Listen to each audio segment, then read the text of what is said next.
الرجیم بسم اللہ الرحمن الرحیم اللہم صلی علی سیدنا و مولانا محمد وعلی آل سیدنا و مولانا محمد و صحابی سیدنا و مولانا محمد مبارک وسلم صلی اللہ علیہ۔ پروگرام علم و علم میں وقفہ سوالات کے دوران آج ہمارے ساتھ ہیں حضرت علامہ آفتاب احمد صفی صاحب۔ السلام علیکم ورحمۃ اللہ وبرکاتہ۔ وعلیکم السلام ورحمۃ اللہ وبرکاتہ۔ کیونکہ عظیم الشان ماہ مقدس شعبان معظم ہماری زندگی میں اللہ تعالیٰ نے ایک اور عطا فرمایا ہے۔ سبحان اللہ۔ ہمارے تمام جاننے والوں کو، ہمارے تمام سننے والوں کو اس شعبان معظم کی اہمیت کیا ہے عیسائی پوائنٹ آف ویو سے، وہ ذرا آپ ہمارے سننے والوں کو بتائیں۔ پروفیسر صاحب آپ کا شکریہ کہ آپ نے ہمیں اپنے پروگرام میں دعوت دی اور آپ تشریف لائے۔ اللہ آپ کے یہ ہیلا قبول فرمائے۔ بہت شکریہ۔ شعبان المعظم کے حوالے سے آپ نے سوال پوچھا تو اس حوالے سے بہت طویل ایک گفتگو ہو سکتی ہے جی، لیکن برحال یہاں کے پروگرام مختصر ہوتا ہے، جی جی، تو اس لیے شعبان المعظم کی بہت بڑی فضیلت ہے۔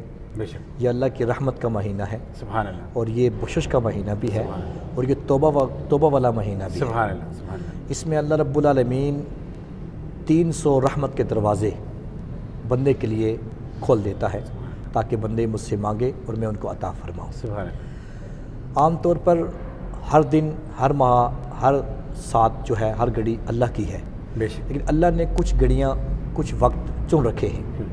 ان میں 4 مہینے حرمت والے ہیں، 4 پیغمبر حرمت والے ہیں، اس طرح 4 کتابیں حرمت والی ہیں۔ انہی میں سے جو ہے آپ 3 مہینے خصوصی دیکھیں تو رجب اور رجب کی شان دیکھیں آپ، تو ماہ رجب جو ہے اللہ کہتا ہے کہ یہ رجب میرا مہینہ ہے، ٹھیک ہے۔ اور اللہ رب العالمین جب فرمایا کہ رجب میرا مہینہ ہے تو حضور صلی اللہ علیہ وسلم کا ارشاد ہے، فرمایا کہ شعبان المعظم مجھ محمد کا مہینہ، سبحان اللہ، سبحان اور پھر حضور صلی اللہ علیہ رمضان ہے، وسلم رمضان جو ہے اس کے متعلق حضور فرمایا کہ رمضان میری امت کا واہ، مہینہ ہے۔ سبحان اللہ، اب رجب اللہ کا مہینہ، شعبان میرے محمد محمد صلی اللہ مصطفیٰ علیہ علیہ السلام کا مہینہ، ہاں جی، اور رمضان میری امت کا مہینہ۔ میری ماشاء اللہ، خوبصورت بات کہی۔ اس میں جو ہے وہ ایک رات ہے جس سے مبارکہ کہا جاتا ہے، شب برات کہا جاتا ہے۔ ماشاء اللہ، فرمایا حامیم والکتاب المبین، سبحان اللہ، اور آگے فرمایا کہ انا انزلنا وفیت مبارکہ، فرمایا کہ اس میں ایک ایسی رات ہے جس رات کو مبارک رات کہا گیا ہے۔ سبحان اللہ، سبحان اللہ، اس رات میں کیا ہوتا ہے؟ یہ ماہ شعبان المعظم کی 15ویں رات ہے، جس کو ہم شب برات کہتے ہیں۔ اس کے اندر انسان لکھا جاتا ہے، انسان کا رزق لکھا جاتا ہے، انسان کے جو معاملات نیک اعمال ہیں وہ لکھے جاتے ہیں، اور موت اور حیات سبحان اللہ، یہ لکھی جاتی ہے۔ موت اور حیات کا فیصلہ لکھا جاتا ہے، کس نے پیدا ہونا ہے اگلے سال تک، کس نے اس دنیا کو چھوڑ کر جانا ہے اگلے سال تک، یہ سب اس جو ہے وہ شعبان المعظم کی 15 شعبان، 15 شعبان یہ سب لکھا جاتا ہے۔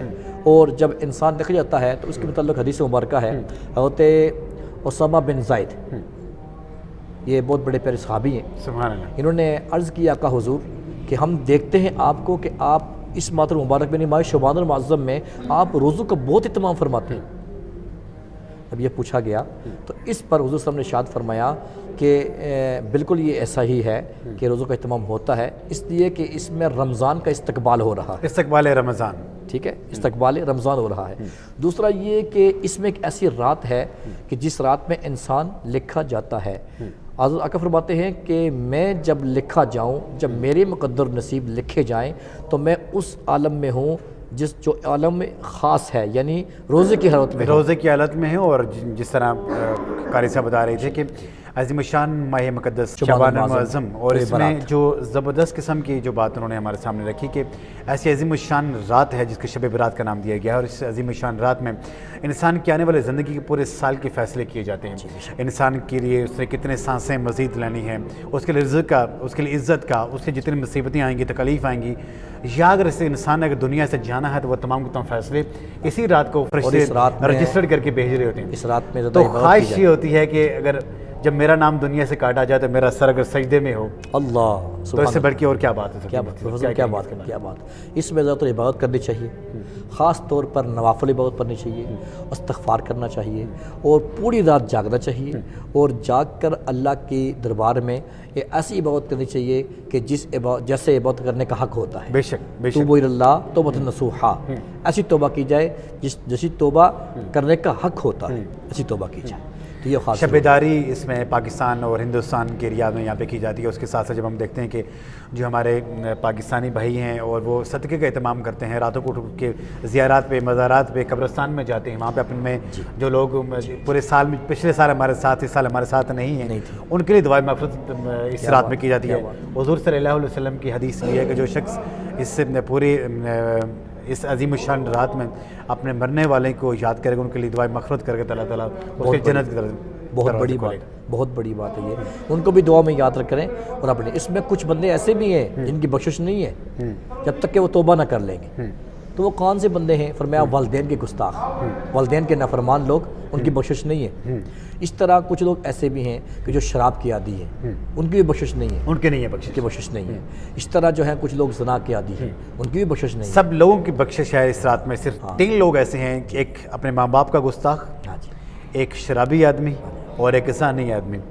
ان تینوں کی اگر یہ توبہ میں کر لے تو کوئی بخشش نہیں. ہاں چاہے جائے کہ رب کائنات کی رحمت جوش میں ہو, وہ اگر توبہ, اس میں توبہ کر لیں, وہ توبہ دل سے کریں تو اللہ تعالیٰ, اگر وہ توبہ نہیں کریں گے تو نہیں ہے, بخشش نہیں. بے شک. تو یہ تو جو اس کے جنازے میں آئے ہوئے ہیں بچہ, ان کی بھی شفاعت کرتا ہے. تو والدین تو بڑا مقام ہے, تو اس لیے یہ صدقہ جاریہ بن جاتا ہے والدین کے لیے. ایک بات یہ ختم ہو گئی. اور دوسری بات یہ ہے کہ جو بچے فوت ہوتے ہیں ان کی تربیت قبر میں ہوتی ہے. یہ بڑی خاص بات ہے. شرح الصدور اٹھا کے پڑھیں آپ, امام جلال سیوطی کو پڑھیں, اور فرماتے ہیں کہ ان بچوں کی پرورش کی جاتی ہے. پوچھا گیا ان بچوں کی پرورش کون کرتا ہے؟ جو اہل مسلمان کے لوگ بچے فوت ہوتے ہیں ان کی پرورش قبر میں کون کرتا ہے؟ فرمایا ان کی پرورش جو ہے حضرت سارہ ابراہیم علیہ السلام کی بیوی ہے, اور حضرت ابراہیم علیہ السلام, ان کی ڈیوٹی ہے کہ یہ ان بچوں کی قیامت تک پرورش کرتے رہتے ہیں اور دین متین پر ان کو لاتے رہتے ہیں. سبحان اللہ. یہ خوبصورت بات آپ نے کی. مفتی صاحب ایک اور سوال ہمارے, کیونکہ جو ہمارے چینل دیکھا جاتا ہے مختلف قسم کے سوالات بھیج رہے ہوتے ہیں, آپ ان کی رہنمائی کر رہے ہوتے ہیں, مختلف علماء کی رہنمائی کر رہے ہوتے ہیں. سوال ہے کہ جب کہ کسی مجلس میں لوگ کھانا کھا رہے ہوتے ہیں, شادی بیاہ ہو یا ایسا, آج کو اتنا نہیں ہوتا, لیکن لوگ السلام علیکم ورحمۃ اللہ وبرکاتہ, تو اسلام تو اس کا معنی کرتا ہے, لیکن جو لوگ کھانا کھا کے فارغ ہو چکے ہیں کیا ان کو جواب دینا چاہیے یا وہ بھی جواب؟ سب سے پہلی بات ہے کہ سلام دینے کے آداب ہیں. صحیح.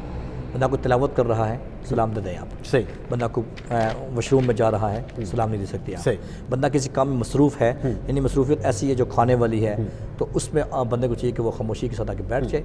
جب وہ کھانا کھا چکے ہیں اس کے بعد سلام دیا جائے. ہمارے یہاں ایک یہ بھی رسم پہ جاتی ہے جو سوال سے ہٹ کر ہے تھوڑا سا, لیکن سوال کی اندر آتا ہے کہ کچھ لوگوں کو کہتے ہیں جی آج آپ بھی کھانا کھائیں, وہ کہتے ہیں بسم اللہ. تو ایسے جملے نہیں کہنے چاہیے, بسم اللہ نہیں کہنا چاہیے. اچھا جی, ہاں یہ نہیں کہنا چاہیے, بلکہ شکریہ ادا کیا جائے. بہت شکریہ, آپ کھانا شروع کریں اس کے بعد. جی ہاں صحیح. مفتی صاحب ایک اور سوال ہے کہ جب ہم دیکھتے ہیں کوئی آدمی نیک کام کر رہا ہے, اچھے کام کر رہا ہے, ہم اس کی تعریف کرتے ہیں, تو کیا تعریف کر رہے ہیں اس کی نیکی چلی جاتی ہے؟ نہیں, ایسی بات نہیں ہے جی.